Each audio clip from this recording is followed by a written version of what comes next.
بسم الله الرحمن الرحيم والصلاة والسلام على رسول الله. ازيكم يا أحلى وأغلى أخوات في الدنيا؟ يا رب تكونوا بخير وبالسعادة والهنا والسرور متمتعين ورضا من الرحمن، اللهم آمين يا رب العالمين. اتفضلوا النهاردة معانا المحشي المشكل، المحشي اللي يعجبكم، المحشي اللي فعلا يفتح النفس، اللي لازم تعمليه حتى لو مرة كل شهر لازم تعمليه. صراحة المحشي ما بنقدرش نستغنى عنه.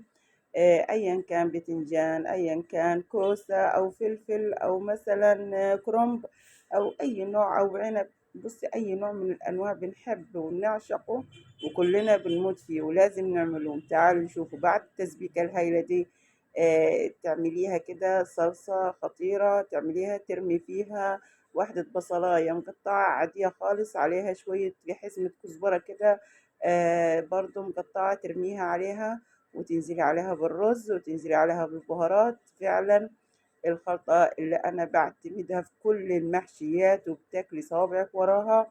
ويا ريت يا ريت كمان يعني يكون شوية بهارات حلوين، كزبرة ناشفة مطحونة، كمون مطحون، معلقة بسيطة من الكمون يعني مش كتير، وتحطي عليها بشرة جوز الطيب، وتحطي عليها فعلا يعني تظبطيها وتحطي عليها معلقة سمنة في الآخر وتقلبيها، لأن احنا عايزين الرز يفك من من يعني يبقى واحدة حباية حباية في في الأكل بتاعنا أو في المحشي بتاعنا. لما بتحطي معلقة السمنة أو معلقة الزيت بتفك معاكي الرز من الخلطة.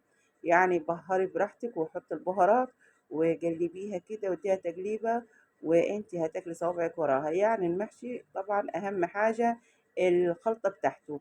الخلطة بتاعته هو اللي بتوديه فعلا في حتة تانية خالص. اعملي المحشي وانت مغمضة عينيك بالخلطة السرية بتاعتنا دي، وهتعمليها وهتاكلي أحلى محشي في الدنيا إن شاء الله. عملنا الفلفل، جورنا الكوسة بتاعتنا، وجورنا البتنجان.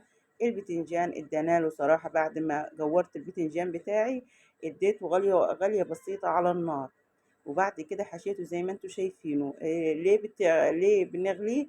بنغليه علشان المرارة اللي فيه، لانك لما بتحشي بيه وهو حي بيبقى ممرر، فلما تديله غلوة كده الأول 5 دقايق والشريه تنشريه يعتبر يا دوب بتحطيه وتضيفيه. وكان شكل المحشي بتاعنا خطير.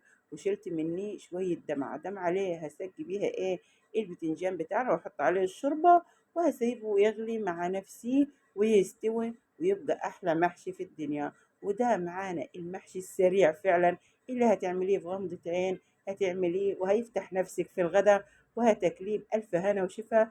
فعلا محشي مفيش غنى عنه. ويا رب كده يعني يكون النهاردة فيديو بتاعنا النهاردة حلو ممتع مميز.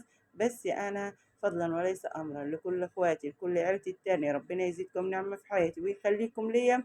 اضغطوا لنا لايك واشتركوا لنا في القناة وانزلوا لنا بكومنت بالصلاة على النبي، لأن فعلا دعمكم بيحفزني، دعمكم بيفرحني، دعمكم بيخليني فعلا عندي طاقة إيجابية إن أنا كل يوم أنزل لكم وصفات جديدة. وده المحشي لما سجناه طبعا حطينا له الدمعة، حطينا له الشوربة، وهنخليه يغلي ويستوي، ياخد الأول غلوة، وبعد كده هنعمل له هنهدي عليه النار شمعة واحدة بس ونخليه يستوي براحته. عارفين الكوسة والبتنجان ما بياخدش وقت فعلا، ولا الفلفل ما بياخدش وقت.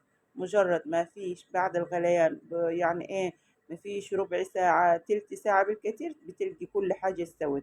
وطبعا المحشي من الأكلات فعلا اللي هي بتعشقيها سواء في الصيف أو سواء في الشتاء. بنحب ناكلها، بنعشقها أيا كانت. سواء الجو حر أو برد بنحب المحشي بأي أنواع من أنواعه. وهو فعلا مغري وطعمه يجنن. ولا لكن المفروض علينا إن احنا نعمله، ولازم ننوع في أكلاتنا على طول علشان ولادنا، وعلشان هو برضو سهل وسريع وهتعمليه وانتي مبسوطة وتكوني ريحته فعلا يعني بتجيب من آخر الشارع. ريحة المحشي أو المحشي نفسه بيكون ليه ريحة كده خاصة ومذاق خاص. وكده خلصنا معاكم الفيديو النهاردة، ويا رب يكون نال إعجابكم، ويا ريت يكون يعني فعلا مشاهدة ممتعة بالنسبة للفيديو. فيديو المحشي، محشي اللي فعلا تعمليه المحشي المشكل بتاعنا، اللي هتعمليه فعلا سهل وبسيط وسريع، مش هياخد منك وقت نهائي.